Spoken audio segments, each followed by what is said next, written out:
આપનસ પરીક્ષાને લઈને જે વિવાદ અત્યારે વર્તમાનમાં જે સામે આવ્યો છે તેમાં જીટીયુના જે રજિસ્ટ્રાર છે, કેમ કે પરીક્ષા કંડક્ટ કરતી જે સંસ્થા છે એ જીટીયુ છે અને જીટીયુને આજે મુલાકાત કરવાનું એક મુખ્ય કારણ એ હતું કે જે પરીક્ષા લેવામાં આવી છે એની 14 તારીખ જે વાંધા અરજી માટેની હતી એ છેલ્લી તારીખ હતી અને આ તારીખ વધારવામાં આવશે કે પછી આ પરીક્ષાને રદ કરવામાં આવશે એ પ્રશ્નને લઈને આજે અમે રજૂઆત કરવા માટે આવેલા હતા.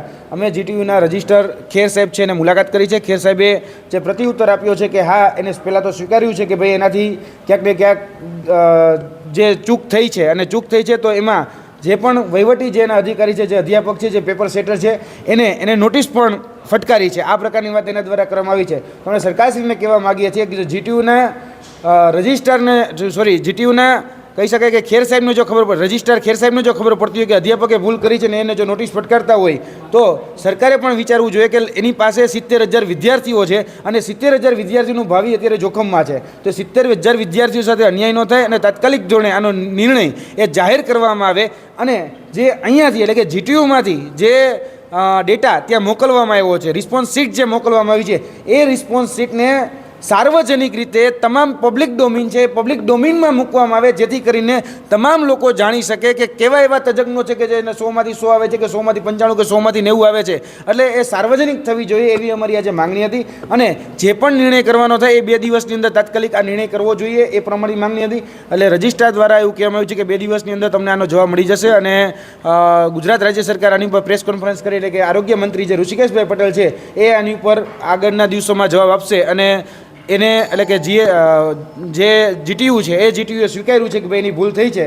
તો હવે એ ભૂલ જે થઈ છે એમાં વિદ્યાર્થીને ભોગવવાનો વારો ન આવવો જોઈએ, એની સાવચેતી અને તકેદારી રાખવામાં આવે એવી અમારી માંગણી છે. બીજી એવી પણ તમે માંગ કરી છે કે જે પરીક્ષા કેન્સલ કરવામાં આવે, રિઝલ્ટ તો તાત્કાલિક બીજી પરીક્ષા તારીખ જાહેર કરવામાં. ઉમેદવારો પાસેથી મળતી માહિતી પ્રમાણે ઘણી બધી જગ્યાએ ગેરરીતિ ગોબાચારીની સાથે સાથે અમને માહિતી મળી હતી કે કોઈ જગ્યાએ પેપર લીકેજ થયું છે અને પેપર લીકેજની અમને આશંકા લાગી રહી છે.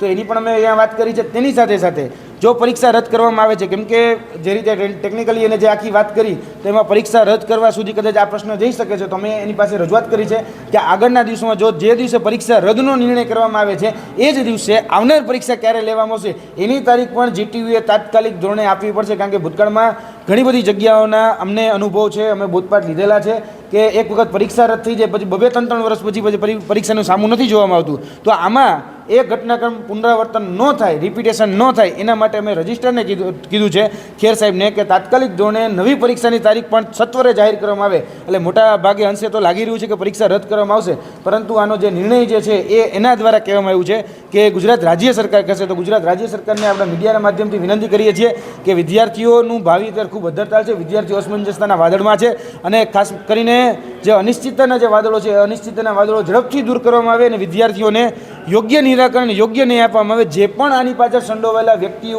હોય એને સજા થવી, દંડાત્મક સજાત્મક સજા થવી ખૂબ જરૂરી છે. ફક્ત પરીક્ષા રદ એ વિકલ્પ કે સમાધાન નહીં ચાલે. આ વખતે જે પણ લોકો આની પાસે સંડોવાયેલા છે એને તમારે સજા કરવી પડશે. અધ્યાપકનું નામ સામે આવી રહ્યું છે તેની સામે 4 દિવસથી જે નોટિસની પણ વાત સામે આવી છે અને તેમનું નામ અત્યારે ગુપ્ત રાખવામાં આવી રહ્યું છે, તેને શું માંગ? ખાસ કરીને અમારી માંગણી છે કે જે પણ અધ્યાપકે પેપર સેટ કર્યું છે એનું નામ સાર્વજનિક કરવામાં આવે, તમામ લોકોને ખબર પડવી જોઈએ. આ કોઈ કોન્ફિડેન્શિયલ માહિતી નથી, બરાબર છે? તો આ કોન્ફિડેન્શિયલના બહાને કોઈ પણ ગતકડા ઊભા કરી અને છુપાવવાનો પ્રયત્ન ન કરવામાં આવે અને ઢાંક પીછોડો કરવાનો પ્રયત્ન કરવામાં આવે અને જે પણ લોકો આની પાછળ જવાબદાર છે, જે પણ લોકો સંડોવાયેલા છે એ બધાના નામ જાહેર થવા જોઈએ. તમે અધ્યાપકનું પણ નામ જાહેર કરો અને જેને 100માંથી 100 માર્ક આવ્યા છે, જે વિદ્યાર્થીઓને 100માંથી 100 માર્ક આવ્યા એને પણ નામ જાહેર કરો. આપણી પાસે પેપર લીકેજનો કાયદો છે અને પેપર લીકેજના કાયદા પ્રમાણે એને 3 વર્ષ માટે કોઈ જ પ્રકારની XYZ સ્પર્ધાત્મક પરીક્ષા હોય કે બીજી અન્ય પરીક્ષાઓ આપી ન શકે. તો એના માટે પણ તૈયારી રાખવામાં આવે કે હવે જેને પણ ગેરરીતિ કરી હોય એ હવે આવનાર દિવસોની અંદર કોઈ જ પ્રકારની સ્પર્ધાત્મક પરીક્ષા આપી ન શકવો જોઈએ. અને આપણે બધા જ જાણીએ છીએ કે મંત્રીજીનો મોબાઈલ ખોવાઈ જાય તો એ તાત્કાલિક ધોરણે ગોતાઈ જાય છે. સાહેબ એવું કહે છે કે એમાં ખોટો જગ્યાએ કોઈ ખોટાને નુકસાન ન થાય. તો ભાઈ આપણે ઘણી વખત કોઈ ખોટાને પકડીએ હોય, કોઈ માસૂમ કે નિર્દોષને પકડીએ હોય તો આપણે એને છોડી દેતા હોઈએ છીએ. તો તમે પણ એવું કરો ને કે તમારી પાસે લિસ્ટ આવી ગયું છે તો બધાને પૂછવાનું ચાલુ કરો. જે પણ તમને નિર્દોષ લાગે છે એને છોડી દો, પણ જે ખરેખર આરોપી છે એની પર તમે સજા કરો. આ રીતે તમે તમારો લૂલો બચાવ કરશો એ નહીં ચાલે. અત્યારે જે કહી શકાય કે જીટીયુ જે બચાવ કરી રહી છે લૂલો બચાવ છે અને લૂલો બચાવ અમને માન્ય નથી. એટલે યુવરાજસિંહ આજે રજૂઆત કરવા આવેલા હતા, એમની રજૂઆતથી સાંભળવામાં આવી છે અને તેમનું કહેવાનું એવું જ હતું કે ભાઈ આનું જલ્દીથી વિદ્યાર્થીઓના હિતમાં નિરાકરણ આવે અને એ સંદર્ભમાં સરકારશ્રી અને જીટીયુ દ્વારા બી આ અંગે વિચારણા ચાલી રહી છે અને સંપૂર્ણ ડેટા છે અત્યારે અમે એનાલિસિસ કરી રહ્યા છે અને સરકાર લેવલે પણ જુદા જુદા તબક્કે ચર્ચાઓ થઈ છે અને ટૂંક સમયમાં સરકારશ્રી દ્વારા આ અંગે નિર્ણય લેવામાં આવશે. સર, સરકાર સાથે પણ આજે બેઠક હતી, બેઠકમાં શું એટલે બેઠકમાં બધી ચર્ચાઓ થઈ છે અને મંત્રીશ્રી સરકારશ્રીનો નિર્ણય જાહેર કરશે. પેપર કેન્સલ થાય એવી શક્યતા કરી? હવે એ સરકારશ્રીનો વિષય છે, સરકારશ્રી નિર્ણય કરશે. જીટીયુની જે રોલ હતો એ પરીક્ષા કન્ડક્ટ કરવાનો હતો અને જીટીયુએ જે પરીક્ષા કન્ડક્ટ કરી છે એમાં એક પેપર છે એ અધ્યાપકીય સિક્વન્સમાં જે આન્સરશીટ આપી એ વિષય છે એની સામે યુનિવર્સિટી કાર્યવાહી કરશે અને બાકીનો જે વિષય છે પરીક્ષા અંગેનો એ સરકારશ્રી દ્વારા કરવાનો. સર, જે રિપોર્ટ બનાવ્યો છે એમાં કોઈ ગેરરીતિ સામે આવી છે? એ અત્યારે એનું એનાલિસિસ ચાલી રહ્યું છે અને એ નિર્ણય અને પેલું બંને સાથે જાણ કરવાનું. પેપર ફૂટવાનો પણ આક્ષેપ કર્યો છે, એવું કોઈ માહિતી સામે આવી? એવી કોઈ અત્યારે માહિતી એપેરેન્ટલી આવી નથી કે પેપર ફૂટ્યું હોય, પણ છતાંય બધા જ એંગલથી એ વિષય ચકાસી રહ્યા છે. તો જે કંઈ બી વિગત હશે અને એવું કંઈ થયું હશે તો ડેફિનેટલી એ સંદર્ભમાં નિર્ણય કરવાનો. સોશિયલ મીડિયામાં એક વ્યક્તિ દાવો કર્યો કે મારું જ પેપર છે અને મેં કીધું એ પ્રમાણે જ આવ્યું. શું એ વ્યક્તિ પેપર કાઢ્યું હતું અને શું એના દાવા સાચા કે ખોટા? ના, એટલે ઘણી વખત આમાં સોશિયલ મીડિયા ઉપર જુદી જુદી વાતો આવતી હોય, પણ એવું કશું જ એ પહેલું પેપર હતું અને પહેલાં પેપર પછી એણે ટ્વીટ કરેલું. પરંતુ કોઈ પણ જગ્યાએથી વિદ્યાર્થીઓની સેન્ટરની કોઈ પણ ફરિયાદ છે એ પેપર અંગે આવી નથી. એ રિપોર્ટ આખો એનાલિસિસ થઈ જશે એટલે વિગતો આપીશું. એસઆઈટી રચના કરવામાં આવશે કે માંગ એ સરકારનો નિર્ણય છે, સરકાર જ જાણે. આપણે આંતરિક રીતે કોઈ તપાસ કરીને કોઈ કરવામાં આવશે? કેમ કે હમણાં જ્યારે રજૂઆત કરી વિદ્યાર્થી નેતા ત્યારે આપણે કબૂલ્યું છે કે 100 થી 110% ગેરરીતિ થઈ છે. હવે જ્યારે આપ તપાસની વાત ના કરી ના ના ના મેં ગેરરીતિ થઈ છે એવું નથી કીધું, પેપર કાઢવામાં ભૂલ કરી છે એમ કહું છું. મેં વિદ્યાર્થી નેતાઓને પણ એવું નથી કીધું કે ગેરરીતિ થઈ છે અથવા તો બીજું કશું ગડબડ થઈ છે. જે ભૂલ કરી છે અધ્યાપકે પેપર કાઢવામાં ભૂલ કરી છે તો એમની સામે કોઈ એની સામે યોગ્ય કાર્યવાહી યુનિવર્સિટી કરશે.